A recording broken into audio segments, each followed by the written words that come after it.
1.5 वर्ष से यात्रा कर रहे हैं, तो अभी तक जो निचोड़ आया होगा सभी पंचायतों के या जिला के स्तर पर, वो किस रूप में रहा, उसका किस तरह से समाधान आप देख पा रहे हैं?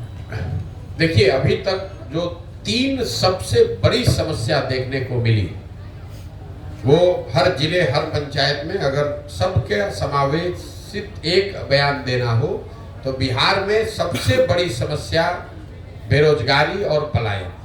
ये सर्वस्पर्शी है। सभी जाति, सभी वर्ग, सभी प्रखंड, सभी पंचायत, किसी भी जिला में जाइए, बेरोजगारी और पलायन सबसे बड़ी समस्या के तौर पर दिखा है। अब आप ये कह सकते हैं कि बेरोजगारी और पलायन एक बड़ा मुद्दा है, ये जानने के लिए इतनी बड़ी पदयात्रा करने की क्या जरूरत है? ये तो आप लोगों को बैठे बैठे मालूम है। ऐसी बात नहीं है। जब पदयात्रा किया तो पिछले 17 महीनों में 5000 से ज्यादा गांव में जाकर जो देखा, तो ये पता चला कि बेरोजगारी और पलायन की विकरालता क्या है, इसका सामाजिक आर्थिक पहलुओं की समझ बनी। जैसे मान लीजिए कि पलायन को लेकर ऐसा लोगों का मानना है कि जो बिहार से गरीब लोग हैं, वो बहुत बड़ी संख्या में युवा और गरीब यहाँ से बाहर जाता है मजदूरी करने। लेकिन पदयात्रा के दौरान जो मैंने पाया कि ये बात पूरी सच्चाई नहीं है। जो गरीब परिवार के बच्चे हैं वो तो बाहर पलायन कर रहे हैं मजदूरी के लिए, लेकिन जो यहाँ पर आर्थिक तौर पर समृद्ध परिवार हैं, उनके बच्चे भी पलायन कर रहे हैं, वो नौकरी और पढ़ाई के लिए। पलायन तो हर घर का बच्चा कर रहा है। गांव में अगर आप हम लोग जब जाते हैं तो करीब करीब 40 से 50% युवा, चाहे वो मजदूरी करने के लिए बाहर गया है या नौकरी पढ़ाई के लिए बाहर गया, बाहर तो सब गया है। दूसरा पता ये चला कि जिन प्रखंडों में बाढ़ का प्रभाव है, वहां पर ये पलायन का स्तर 70-80% भी हो सकता है। गांव में जब हम लोग जाते हैं तो बहुत बड़ी संख्या में महिलाएं, बुजुर्ग और छोटे बच्चे मिलते हैं, नवयुवक नहीं मिलते हैं। इसका एक सामाजिक पहलू आप देखिए। बहुत लंबे समय से ये पलायन की वजह से लोगों के मन में, समाज में परिवार की परिकल्पना ही धीरे धीरे ध्रुवी पड़ गई है। जैसे पहले परिवार की परिकल्पना में लोगों की समझ थी कि पति पत्नी, बाल बच्चे, माता पिता साथ में रहते हैं। अब शायद ही कोई ऐसा घर गांव में बचा है जहां ये 3 पीढ़ियों के लोग, पति पत्नी, बाल बच्चे, माँ बाप एक साथ रहते हैं। ऐसा कोई परिवार शायद ही मिलता है, क्योंकि पलायन इतनी बड़ी सच्चाई हो गई है जीवन की। लोगों ने मान लिया है कि जो जैसे लड़का 12 साल 15 साल का ज्यादा हुआ तो या तो पढ़ाई के लिए या रोजगार के लिए वो बाहर ही जाएगा, और लोगों को इसमें कुछ अटपटा नहीं लगता है। इसका सबसे बड़ा असर ये है इतने लंबे समय तक पलायन का, कि लोगों को इसमें कुछ अटपटा नहीं लगता है। लोग हमें देखने आते हैं, ये कहते हैं कि भाई आप 17 महीना से घर परिवार छोड़कर बाहर चल रहे हैं। उनको इस बात का एहसास नहीं होता है कि उनके घर के बच्चे, उनके घर के युवा सालों साल से उनको छोड़कर चले गए हैं, और साल में कभी 1 महीने 10 दिन 15 दिन के लिए कोई छठ में, ईद में, शादी विवाह में घर आता है। बाकी समय पूरे जिंदगी, जब तक आप नवयुवक हैं, जब तक शरीर में आपके दम है, तब तक आपको बाहर ही रहना है। जब बूढ़े हो जाइएगा तो आप वापस आइएगा, और आपके घर में जो जवान लड़का है वो बाहर जाएगा फिर मजदूरी करने। तो इसका सिर्फ विकरालता, इसके सामाजिक पहलू, साथ साथ इसका जो आर्थिक पहलू है। कई बार हम लोग बोलचाल की भाषा में कह जाते हैं कि बिहार के लोग बिहार में काम नहीं करता है, दिल्ली बॉम्बे में जाकर कुछ भी करने को तैयार है। ऐसी बात नहीं है। 2/3 से ज्यादा लोग जो पलायन कर रहे हैं वो मजबूरी का पलायन है। ये लोग 12 से 15 हजार रुपया महीना वहां कमाते हैं, और घर पर औसतन 6 से 8 हजार रुपया प्रति माह भेज पाते हैं। ये 6 से 8 हजार रुपया भेजने वाले लोग ये स्वेच्छा से नहीं गए हैं। संभव है कि पहली बार स्वेच्छा से गया हो, कोई एक बार घूमने के नजरिए से चला गया, लेकिन 2/3 से ज्यादा लोग जो पलायन किया है जिन लोगों ने, वो कहीं न कहीं आर्थिक सामाजिक मजबूरी से बाहर गए हैं। गांव में जब हम लोग पूछते हैं भाई क्यों गए हो, तो बताते हैं कि अगर नहीं जाएंगे तो हमारे बाल बच्चा खाना नहीं खा सकते, वो मजबूरी में गए। तो कई बार जब लोग बताते हैं बाहर लोग गया है नौकरी करने, ऐसी बात नहीं, वो मजबूरी में लोग जा रहे हैं। यही हाल कमोबेश बेरोजगारी का है। हम लोग को लगता है कि जो गरीब है, जो पढ़ा लिखा नहीं है या जो कम पढ़ा लिखा है, वो बेरोजगार है। बिहार में पिछले 18 महीने चलते हुए मैंने देखा कि जो गरीब है उसकी हालत तो फिर भी ठीक है, कम से कम कुछ मजदूरी कर सकता है। जो यहाँ पढ़ा लिखा या मध्यम वर्गीय समृद्ध परिवार है, उनके लिए बेरोजगारी, उनके बच्चों के लिए बेरोजगारी उससे भी बड़ी समस्या है। जो 10, 20, 25, 50 बीघा खेत का मालिक है, कोई छोटा मोटा रोजगार व्यापार गांव में कर रहा है, वो लोग भी चल कर आते हैं और लिटरली हाथ जोड़ने को तैयार है कि भैया 20,000 का नौकरी हमारे बच्चे को कहीं दिलवा दीजिए। नौकरी की इतनी यहाँ बेरोजगारी की समस्या है। तो बेरोजगारी और पलायन ये सर्वस्पर्शी सबसे बड़ी समस्या दिखी। दूसरी जो सबसे बड़ी समस्या दिखी वो है शिक्षा व्यवस्था का ध्वस्त होना। ये एक दूसरा पहलू मैंने देखा जिसमें समाज का हर वर्ग, चाहे आप पढ़े लिखे हैं, अनपढ़ हैं, अगड़े हैं, पिछड़े हैं, हिंदू, मुसलमान, महिला, पुरुष, गरीब, अमीर, हर व्यक्ति ये कह रहा है कि बिहार में शिक्षा व्यवस्था ध्वस्त हो गई है। बिहार में शिक्षा की व्यवस्था बहुत अच्छी कभी नहीं थी। हम खुद सरकारी स्कूल से बिहार में पढ़े हैं, लेकिन पहले हर प्रखंड में, अनुमंडल में, जिले में 2, 4, 5, 10 स्कूल ऐसे जरूर थे जहां अगर आपने पढ़ाई कर ली, कॉलेज में चले गए तो आपका जीवन सुधर सकता था। आप साइंस कॉलेज पहुंच गए, पटना कॉलेज पहुंच गए तो आपका जीवन सुधर जाएगा। आज की जो स्थिति है इसमें कहीं पर वो व्यवस्था बची ही नहीं है। कई बार लोगों को लगता है कि शिक्षा व्यवस्था इसलिए खराब है कि भैया स्कूल में खिचड़ी बट रहा है। कुछ लोग ये कहते हैं कि शिक्षकों की गुणवत्ता खराब हो गई। मैं आपको बता रहा हूं ये दोनों बात में पूरी सच्चाई नहीं है। अगर सिर्फ खिचड़ी बांटने से शिक्षा व्यवस्था बिहार में खराब होती तो लोग ये ध्यान नहीं देते हैं कि 8वें क्लास से ऊपर के जो स्कूल हैं, विद्यालय हैं या कॉलेज है, उसमें तो खिचड़ी नहीं बट रहा है। वहां पर पढ़ाई क्यों नहीं हो रही? आपने अगर कहा कि नियोजित शिक्षकों की गुणवत्ता की वजह से शिक्षा व्यवस्था खराब हो गई, तो पटना साइंस कॉलेज में, पटना कॉलेज में पढ़ाई क्यों नहीं हो रहा है? सीएम साइंस कॉलेज दरभंगा में पढ़ाई क्यों नहीं हो रहा है? लंगट सिंह कॉलेज में पढ़ाई क्यों नहीं हो रहा है? वहां पर तो नियोजित शिक्षक नहीं है। पढ़ाई की व्यवस्था इसलिए खराब हुई है कि जो मेरी समझ बनी 18 महीनों में, कि कहीं ना कहीं सरकार और समाज, मैं अंडरलाइन कर रहा हूं समाज को भी, सरकार और समाज दोनों की प्राथमिकता में शिक्षा अब रह ही नहीं गई है। किसी को चिंता ही नहीं है कि पढ़ाई होनी चाहिए। सरकार ने एक व्यवस्था बना दी, समता मूलक शिक्षा नीति के नाम पर हर गांव, हर पंचायत में 2-4 गो बिल्डिंग बना दिया गया। नतीजा क्या हुआ?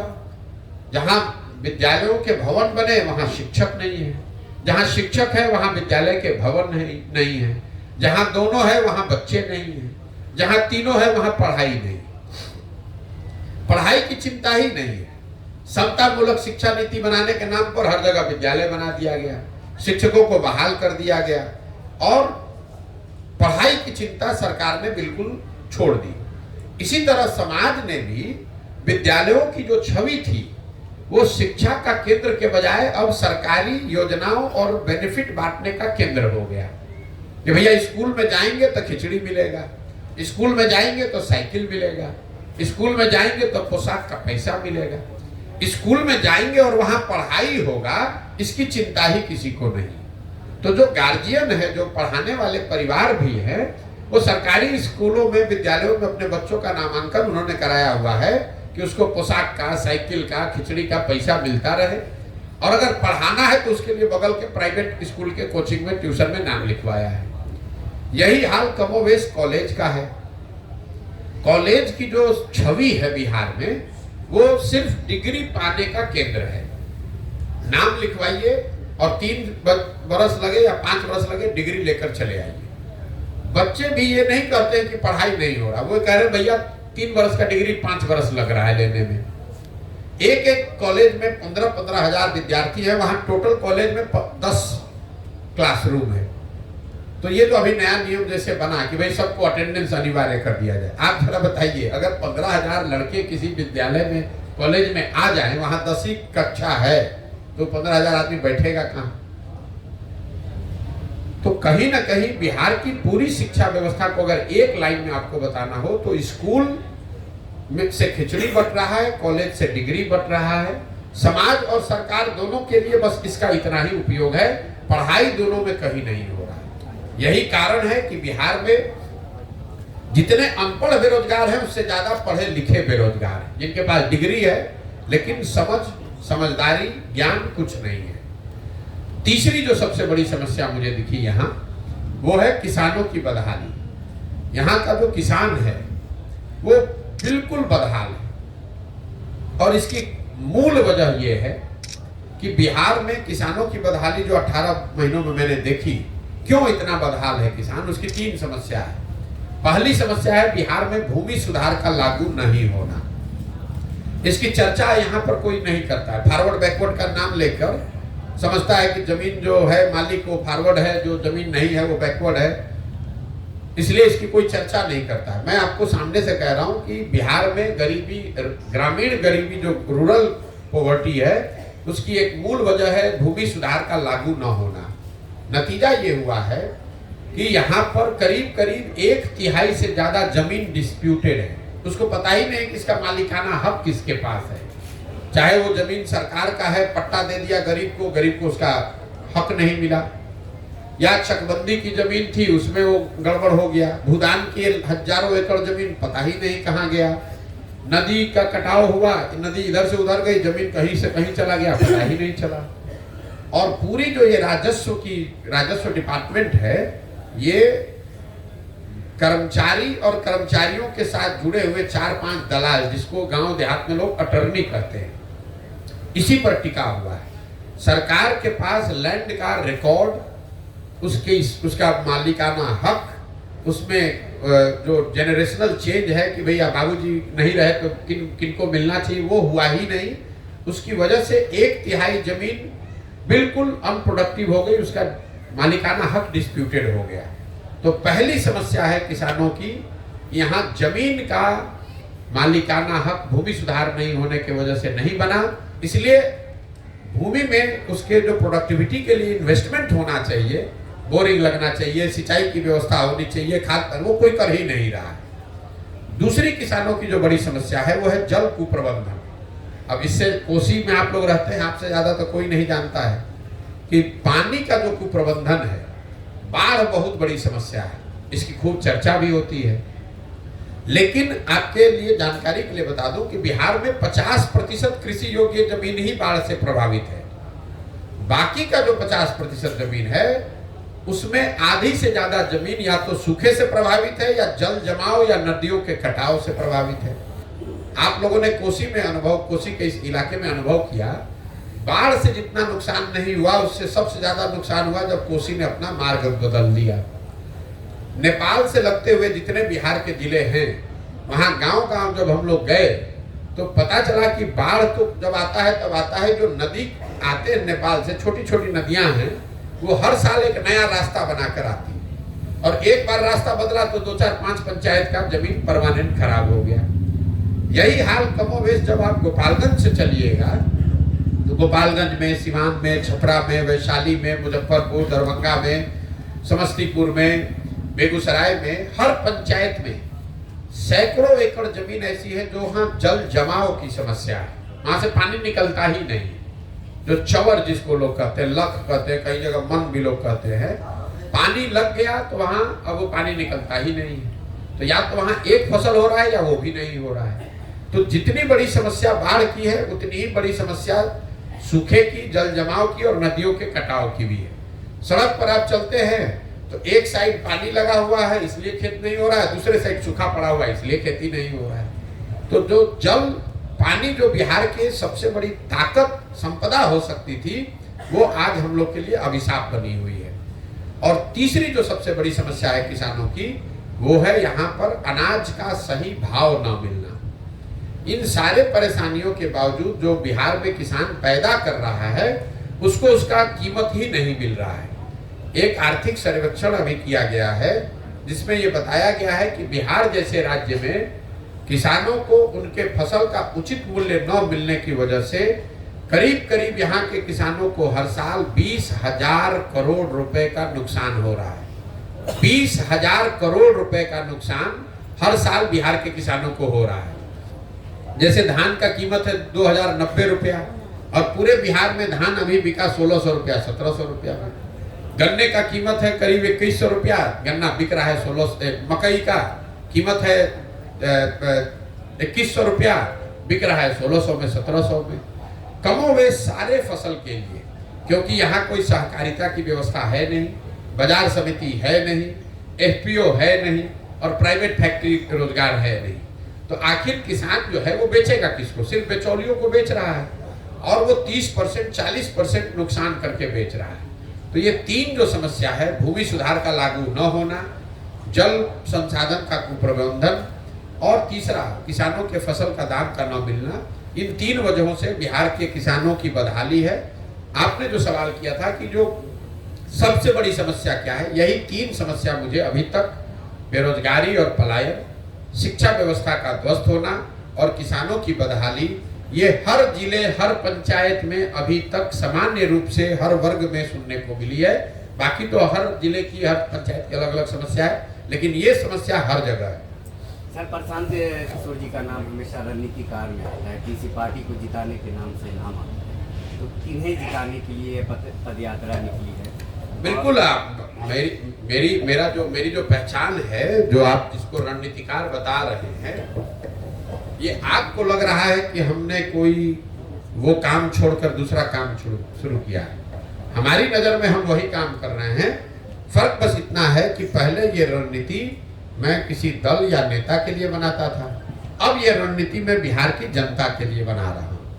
पहले ये सुझाव दल के नेताओं को बता देते थे, अब ये सुझाव बिहार की जनता को दे रहे हैं। पहले ये व्यवस्था, ये मदद दल के कार्यकर्ता को कर रहे थे, अब ये सुझाव, ये व्यवस्था, ये मदद बिहार के समाज के उन लोगों के लिए कर रहे हैं जो नया दल बनाना चाहते हैं, इस व्यवस्था को बदलना चाहते हैं कि भैया हम जुड़े, हम भी कंधा लगाएंगे, हम भी बिहार में को सुधार के लिए प्रयास करना चाहते हैं, उनको ये मदद कर रहे हैं। तो आपका जो सवाल है किसको जिताना चाह रहे हैं, इसका पूरा लक्ष्य है बिहार की जनता को जिताने के लिए ये काम शुरू किए हैं। और अब मैं किसी दल का नेता का नहीं, बिहार की जनता का रणनीतिकार हूँ। और 10 बरस में जैसे दलों को, नेताओं को जिताया, वैसे लिख कर रखिए, धीरज रखिए, 2 बरस में बिहार की जनता को भी जिताकर आपको दिखाएंगे। कई लोग सवाल कर रहे हैं कि किसी पार्टी के लिए भी काम कर रहे हैं। सवाल करने का तो कोई अंत है नहीं भाई, जिन पार्टी के लिए काम कर रहे हो तो सब पार्टी चुनाव लड़ रहा है, हम तो पार्टी बनाए नहीं। हमने आपको बताया हम काम कर रहे हैं बिहार की जनता के लिए, तो स्वाभाविक है जो जनता से मुफ्त में जिसको वोट मिल रहा है पिछले 25 साल से, उसको तो घबराहट होगी भाई। आप भाजपा चलाते हैं तो भाजपा वालों को तो भारी डर यही होगा कि भाई अभी तक जो लालू जी से डर के हमको मुफ्त में वोट देता था, जनता के पास विकल्प हो जाएगा तो भाजपा को वोट नहीं देगा। लालटेन के लोग जो मुफ्त में मुसलमानों को भाजपा का डर दिखाकर वोट लेते हैं, उनको लग रहा है कि भाई मुसलमानों को कोई नया विकल्प मिल जाएगा तो हमको वोट नहीं देगा। तो अगर आपके सामने से थाली अगर कोई छीन कर ले जाएगा तो आप तो थोड़ा बहुत हल्ला मचाइएगा ही। जो हालात है सियासतदानों की बिहार में हो या देश में, क्या जो जैसे हालात है जो देख रहे हैं देश भर में किस तरह से सियासत हो रही है, ऐसे में प्रशांत किशोर पर बिहार की जनता खास करके विश्वास कैसे करेगी कि आज आप अच्छी अच्छी बातें कर रहे हैं जैसे अमूमन सभी नेता बोलते हैं, क्या गारंटी है कल सत्ता में आने के बाद जो अभी स्थिति है उसके अनुकूल? मेरे भाई 17 महीना से हम पैदल चल रहे हैं।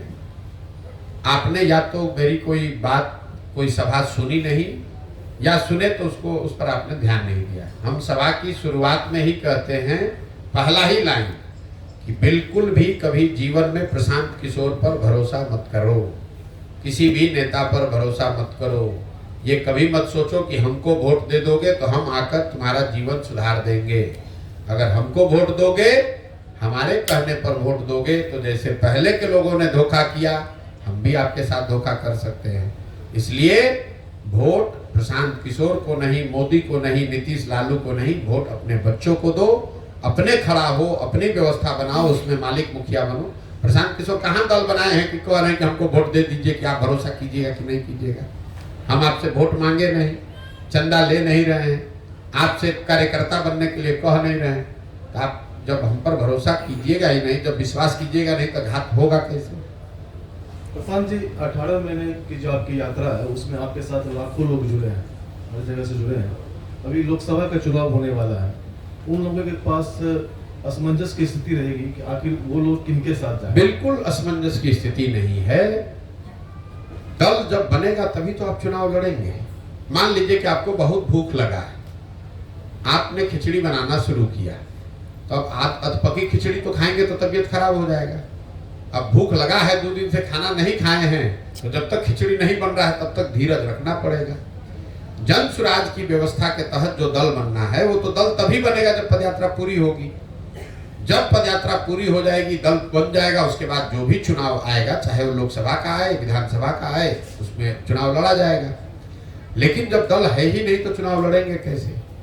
और इसमें वहां आप कह रहे हैं लोगों को असमंजस की स्थिति है, इसी असमंजस में तो पिछला 50 वर्ष से आप जी रहे हैं, तो 2 महीना और जिंदा रहिए। लेकिन जो मैंने जनता को कहा है कि मैं दल तभी बनाऊंगा जब मैं पूरे बिहार की पदयात्रा कर लूं, लोगों से मिल लूं, समझ, जो मैंने आपको 3 उद्देश्य बताए। तो अभी आधा बिहार हम पैदल चले, आधा बाकी है। तो मान लीजिए कि कल दल बनाकर हम चुनाव लड़ते हैं, तो भागलपुर के किसी पंचायत की योजना हम कैसे जारी करेंगे? वहां तो हम गए नहीं हैं अभी। तो जब पूरा बिहार चल लेंगे तो लोगों तक अपनी बात भी पहुंचा दी होगी, उनके समाज को मत कर सही लोगों को निकाल कर एक संगठन भी बना दिया होगा, और बिहार के हर पंचायत का एक योजना भी होगा। तब लोगों को जाकर कहेंगे कि भाई ये दल है, ये लोग हैं, ये योजना है, आप इसको देखिए, ठीक लगे तो जुड़िए, वोट दीजिए, न ठीक लगे तो जैसे है वैसे चलिए। प्रशांत जी, मैं इमरान व्यावर्स न्यूज़ से, आपने कुछ समय पहले बोला था कि मेरी विचारधारा कांग्रेस के करीब है। अगर कांग्रेस आपको ऑफर देती है तो क्या उससे आप जुड़ेंगे या फिर आप इस पर क्या? आप लोग का ये 2+2 जोड़ना जो है, सवाल ये पूछा गया कि आपकी विचारधारा क्या है। मैंने ये बताया कि अगर हम गांधी को लेकर चले हैं, गांधी के सोच से प्रेरित होकर ये पूरा अभियान चला रहे हैं, तो विचारधारा के आधार पर हमारी विचारधारा वही होगी जो गांधी ने बताया होगा। और इस विचारधारा को आज की कांग्रेस वो दावा करती है कि we represent this ideological space. तो मैंने ये कहा कि अगर मुझे आप किसी में फिट करना चाहेंगे तो मेरी विचारधारा वो विचारधारा होगी जो आज कांग्रेस रिप्रेजेंट करने का दावा कर रही है। मैंने ये नहीं कहा कि कांग्रेस उस विचारधारा को रिप्रेजेंट करती है। जिस विचारधारा को कांग्रेस रिप्रेजेंट करने का दावा कर रही है उसी विचारधारा के करीब मैं अपने आप को पाता हूं, क्योंकि वही विचारधारा महात्मा गांधी की विचारधारा है और उसी से प्रेरित होकर पूरा ये जन स्वराज अभियान चलाया गया है। आप अभी ये सुने हैं, हम जब से पदयात्रा शुरू किए हैं तब से कह रहे हैं कि ये पूरा जो जन स्वराज अभियान है ये कहीं ना कहीं आजादी से पहले, अब आजादी से पहले वाला लाइन मिटा मत दीजिएगा, आजादी से पहले की जो कांग्रेस थी, जो महात्मा गांधी की कांग्रेस थी, उस राजनीतिक व्यवस्था, उस विचारधारा को, उस तरह के दल को पुनर्जीवित करने का प्रयास है, अभियान है। और उस नजरिए से आज जो कांग्रेस दावा कर रही है उसी विचारधारा के करीब आप हमको पाएंगे। इसमें ज्वाइन करने या छोड़ने, भाई कांग्रेस तो बिहार की दुर्दशा के लिए सबसे बड़ी जिम्मेवार पार्टी अगर कोई रही है तो कांग्रेस रही है। लालू जी तो बिहार में एक ही बार अपने दम पर जीत कर आए, बाकी टाइम तो कांग्रेस के ही बैसाखी से वो उन्होंने सरकार चलाई। और कांग्रेस ने 25-30 सांसदों के लालच में कि दिल्ली में बिहार से 25-30 सांसद जीत के जाता रहे, इसलिए उन्होंने बिहार को लालू जी के हवाले करके छोड़ दिया। ऐसा तो है नहीं कि कांग्रेस को पता नहीं था उस समय कि बिहार में क्या हो रहा है, या बिहार पिछड़ रहा है, या बिहार की जनता गरीब है, पलायन कर रही है, मजदूरी नहीं मिल, इनको रोजगार नहीं मिल रहा है। इन सब के बावजूद कांग्रेस ने यहाँ लालू जी का शासन चलवाया क्योंकि उनको 20-30-40 सांसदों का लालच था। यही काम आज भाजपा कर रही है। आपको क्या लगता है कि पूरे देश में दूसरे दलों को तोड़कर खरीद कर सरकार बनाने वाली भाजपा बिहार में सबसे बड़ा दल होने के बाद भी सरकार नहीं बनाती है? क्यों? क्योंकि उसको यहाँ से 35-40 सांसद चाहिए और उसको भी मालूम है कि नीतीश कुमार कुछ कर नहीं रहे। उसके लोगों ने, उनके नेताओं ने क्या बयान दिया है, अमित शाह ने क्या कहा, माननीय मोदी जी ने क्या कहा नीतीश कुमार के बारे में, किसी से छुपा हुआ नहीं। अभी 2 महीना पहले तो लोग चिल्ला चिल्ला के कह रहे थे कि बिहार को बर्बाद कर दिया। फिर नीतीश कुमार को क्यों बनाया? इसलिए बनाया है कि बिहार में समीकरण बनाकर 30-35 सांसद जीते। सांसद हम लोग का बिहार से जाता रहे, बिहार का जनता भोग रहा है तो भोगे, बिहार का जनता भीख मांग रहा है, भीख मांगे, हम लोग के बच्चे जाकर गाली खाएं, मजदूरी करें, तो उससे कोई फर्क नहीं है। मोदी जी बिहार में इतने बड़ी संख्या में लोग भाजपा को, मोदी जी को वोट दे रहे हैं। कोई नहीं पूछ रहा है कि मोदी जी रोज गुजरात जा रहे हैं इन्वेस्टमेंट सबमिट करने के लिए, 1 लाख करोड़ का बुलेट ट्रेन बना रहे हैं, गुजरात में तरक्की हो रही है। गुजरात से बीजेपी का एमपी जीता 26। आप मुझे बता दीजिए 10 वर्ष में मोदी जी एक दिन बिहार आए हों कि भैया बिहार में भी इन्वेस्टमेंट सबमिट होना चाहिए। मान लीजिए कि यूपी में 10 लाख, अभी कल ही आए थे शायद, 10 लाख करोड़ का कह रहे हैं कि इन्वेस्टमेंट हो रहा है। मान लीजिए हम लोग बिहार गरीब राज्य, हम लोग 50,000 करोड़ का ही इन्वेस्टमेंट के लिए आ जाते, 10 वर्ष में एक बार भी नहीं आए। लेकिन यहाँ की जनता बेवकूफी में या समझिए ना समझी में उसी मोदी जी को जाके वोट दे रही है या मजबूरी में वोट दे रही है, और इसीलिए हम लोग के बाल बच्चे भोग रहे हैं। एक बड़ा सवाल है सर, विश्वास यात्रा तेजस्वी यादव जी कर रहे हैं और पदयात्रा प्रशांत किशोर यादव जी भी कर रहे हैं। उधर गांधी जी के विचारधारा से जुड़ करके राहुल गांधी जी भी कर रहे हैं। तो क्या लगता है प्रशांत किशोर कहाँ, पदयात्रा किस रूप में? आपका सवाल ही नहीं समझे, लेकिन अगर आप कह रहे हैं कि बहुत यात्रा हो रही है तो पुनः दोबारा लोकतंत्र है, हर आदमी अपना प्रयास करने के लिए स्वतंत्र है। ना सवाल आपका समझ लिए, आप इतना ना उसको घुमा दिए कि आप खुद ही नहीं बता पा रहे कि आप क्या पूछना चाह रहे हैं। लोकतंत्र है, दलों को, नेताओं को हर तरह का पब्लिक के बीच में जाकर प्रयास करने का की स्वतंत्रता है। फर्क समझिए, राहुल गांधी कांग्रेस के नेता हैं और वो कांग्रेस के लिए वोट मांग रहे हैं और उसके लिए पदयात्रा कर रहे हैं। तेजस्वी यादव अभी कल तक उप मुख्यमंत्री थे, वहां से झटक कर नीतीश कुमार ने किनारे लगा दिया, तब उनको जनता का याद आ रहा है। प्रशांत किशोर का कोई दल नहीं है, प्रशांत किशोर वोट नहीं मांग रहे हैं, प्रशांत किशोर ये नहीं कह रहे हैं कि हमको जिताकर मुख्यमंत्री बना दीजिए।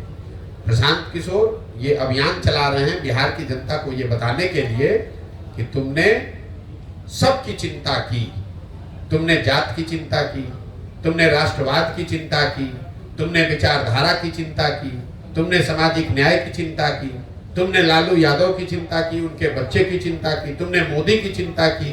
अब समय आ गया है एक बार अपने बच्चों की चिंता कर लो, क्योंकि तुम्हारे बच्चे जब नहीं पढ़ेंगे, तुम्हारे बच्चे जब तक मजदूर अनपढ़ रहेंगे, तब तक चाहे मोदी बन जाए, लालू बन जाए, प्रशांत किशोर बन जाए, तुम्हारा और तुम्हारे परिवार का भला नहीं होगा। तो पदयात्रा के उद्देश्य में फर्क है, दूसरा इसकी शुद्धता में फर्क है। ये पदयात्रा है तो हम 17-18 महीने से घर परिवार छोड़कर पदयात्रा ही कर रहे हैं। ऐसा नहीं है कि एक दिन रैली करने चले गए, एक दिन चुनाव लड़ रहे हैं। 18 महीना से घर परिवार छोड़कर पदयात्रा ही कर रहे हैं, गांव में ही रहते हैं। आप देख रहे हैं, हाँ आपसे भी मिलने आए हैं तो किसी होटल सर्किट हाउस में नहीं गए हैं। और दूसरा, इस पूरी व्यवस्था में कोई सुरक्षा, कोई सिपाही, कोई हवलदार नहीं है। गांव-गांव पैदल ही जाते हैं। कोई भी व्यक्ति जो चाहे वो आकर मिल सकता है, बात कर सकता है, धक्का दे सकता है, गाली दे सकता है, आशीर्वाद दे सकता है। ये फर्क है। ये जो लोग पदयात्रा जिनकी आप चर्चा कर रहे हैं, मैंने पहले भी कहा था, नीतीश कुमार ने एक यात्रा की थी। इनको खुली चुनौती दे रहे हैं कि अपने अगल बगल सुरक्षा ये हटा दें और किसी एक गांव पंचायत में पैदल चल के दिखा दें। इनका दम नहीं है कि एक पंचायत या एक गांव में बिना सुरक्षा के, बिना अपने लाभ का दल बल के एक गांव में ये लोग चल के दिखा दें। नीतीश कुमार मुख्यमंत्री हैं ना भाई, उनको खुली चुनौती मैंने दे रखी है कि आप एक पंचायत में खाली पैदल चल के दिखा दीजिए। मेरे भाई, इनका दम नहीं है। हम 18 महीना से गांव में ही चल रहे हैं, बिना किसी सुरक्षा के चलते हैं, सरेह में ही सोते हैं और 18 महीना से कर रहे हैं। हर जाति, हर वर्ग, हर समाज के लोग के पास गए हैं, सब ने हाथ उठाकर आशीर्वाद दिया है। सब ने कहा कि नहीं, जो आप प्रयास कर रहे हैं वो ठीक है। वो हमको वोट दे, हमको माने, हमको पसंद करे, वो अलग बात है। लेकिन कोई ये नहीं कह रहा है कि ना भैया आप बहुत गलत काम कर रहे हैं, इसको मत कीजिए। जिस गांव से भी गए हैं वहां पर लोगों ने यही कहा, ना भैया प्रयास तो आप ठीक कर रहे हैं, बात ठीक कर रहे हैं। ये फर्क है। सर, अभी के दौर में जाति, धर्म, मजहब को लेकर लोग वोट करते हैं और इस कब नहीं करते थे कि अब करते हैं? अब ज्यादा बढ़ गया है सर। आपके पास कोई थर्मामीटर है? ज्यादा बढ़ गया है? आपके पास थर्मामीटर है कि अब ज्यादा बढ़ गया? पहले कम था। मोदी जी को वोट पड़ा है कि नहीं बिहार में? जोर से बोलिए, पड़ा है कि नहीं? सबको सुनना ही है। पड़ा है ना? तो मोदी जी के जाति के यहाँ कितना आदमी रहता है मधेपुरा बिहार में, जरा बता तो दीजिए। अभी तो आप बोले कि सब लोग जाते पर वोट दिया है। पहले एक बात पर अड़े रहिए, आपने कहा कि हर आदमी बिहार में जाति पर ही वोट दे रहा है। पूरा क्वेश्चन सुन लिए क्वेश्चन रोज है। अरे 18 महीने से यही सवाल रोज सुनते हैं। बिहार में आदमी को सवाल इससे ज्यादा कुछ आता ही नहीं है, यही 4 सवाल पड़ता है, भैया जाति पर वोट पड़ता है, आप कैसे निपटिएगा। अरे आप पत्रकारिता करते हैं तो हमको भी तो थोड़ी बहुत समझ होगी। पहला सवाल आदमी छूटते जिसको राजनीति का आर अभी सीखता है तो यही सवाल करता है, ए भैया बिहार में तो बड़ा जात है, आप इससे कैसे निपटिएगा। तो मेरे भाई उसको जवाब मेरा यही होता है कि यही बता दो कि अगर आपको लगता है कि हर आदमी जाति पर ही वोट देता है तो मोदी जी को बिहार में वोट दे कौन रहा है। मान लीजिए कि आपने कहा, दूसरे सवाल पर आते हैं, हम तो कह रहे सवाल सुने नहीं, कहेंगे ना हमको तो धर्म पर हिंदू मुसलमान के नाम पर दिया, यही कह रहे हो ना, चलो छोड़ दो। मुसलमान यहाँ 18% रहता है, वो लालू जी को वोट देता है, ओवैसी को वोट नहीं दिया। तो लालू जी को काहे वोट दिया, ओवैसी को काहे नहीं दिया। विधानसभा में जो पूछ रहे हैं वो बताओ, लालू जी को मुसलमान वोट क्यों देता है, तो उनके जाति का नहीं है। काहे जबरदस्ती का ज्ञान, जब एक होता है सवाल, एक होता है तर्क और दूसरा होता है कुतर्क। आपने कहा जाति धर्म, भाई जाति धर्म पर वोट बिहार में भी पड़ता है, पूरे दुनिया में पड़ता है, इसमें नई बात क्या है। आप बिहार के होने के नाते आपको एक बिन मांगी सुझाव दे देता हूं, इस चक्कर में मत पड़िए। ये बाहर जो बिहार के लोगों को नीचा दिखाते हैं, उन्होंने ऐसा आपके हमारे दिमाग में बैठा दिया है कि बिहार इसलिए पिछड़ा है कि यहाँ पर जाति बहुत है। आप गए हैं गुजरात, कर्नाटक, आप चुनाव कराए हैं कभी बंगाल में, तमिलनाडु में, वहां जाति नहीं है। गुजरात में जाति नहीं है, लिंगायत बोकालिका कर्नाटक में नहीं है, माला मडिगा रेड्डी कम्मा आंध्रा में नहीं है। वहां के आदमी को कोई जाति के लिए दोष दे रहा है। आप बिहार में गरीब हैं, मजदूर हैं, इसलिए आपको जातिवाद बताया जा रहा है। यूपी में जाति नहीं है। यहाँ का जो पत्रकार पढ़ा लिखा समाज है वो भी इस चक्कर में पढ़ के अपने ही से कहता है भैया यहाँ जाति बहुत है, यूपी में जाति नहीं है। कभी पूछे हो जाके सवाल ये आप जाके उत्तर प्रदेश में, तो यहाँ काहे पूछते हो भाई। ये बिहार के और बिहार के लोगों के प्रति जो दुराग्रह बैठा दिया गया है लोगों के दिमाग में कि बिहार इसलिए गरीब है। अरे बिहार इसलिए गरीब है कि कांग्रेस ने यहाँ पर काम नहीं किया। बिहार इसलिए गरीब है कि लालू यादव यहाँ 15 वर्ष जंगल राज चला रहे थे तो कांग्रेस उसमें सहभागी थी। बिहार इसलिए गरीब है कि मोदी जी को गुजरात का ज्यादा चिंता है, बिहार का कम चिंता है। बिहार इसलिए नहीं गरीब है कि यहाँ जाति ज्यादा है। इसलिए मुझे गुस्सा आ रहा है कि आप पढ़े लिखे व्यक्ति हो और बिहार के होने के बाद अपने मुंह पर कीचड़ लगा रहे हो बिना किसी वजह के। समझते हो नहीं। आपको कोई दूसरा कहता, तो अगर कोई आदमी आकर गुजरात का कहता कि भाई बिहार में जाति बहुत है, तो आपको ये कहना चाहिए कि अगर बिहार में जाति बहुत है तो गुजरात के आदमी को बिहार में कैसे आदमी वोट दे रहा है। तो आप लोग उल्टे अपनी बात कर रहे हैं, भैया हम लोग यहाँ जाति बहुत है इसीलिए गुजरात में जाते हैं तो आपको 4 लात मारता है, इसीलिए आप तमिलनाडु में जाते हैं तो आपको हमको गाली देता है। यहाँ के आदमी को समझ ही नहीं है। जमीन पर पड़ा हुआ कीचड़ अपने मुंह में लगा कह रहा है कि हमारा मुंह में देखो कीचड़ लगा है। आपने योगी आदित्यनाथ से कभी पूछा है कि भाई यूपी में आप जात का राजनीति कर रहे हैं कि नहीं कर रहे हैं? मोदी जी से, अमित शाह से कभी आपने पूछा है कि गुजरात में आप लोग जात का राजनीति करते हैं कि नहीं करते हैं? क्या बात करते हैं। पिछले विधानसभा में बहुत बड़ा राजनीतिक विशेषज्ञ बनने के चक्कर में आधा पत्रकार इसी में लगा हुआ है। भैया जाति पर राजनीति होता है, आप कैसे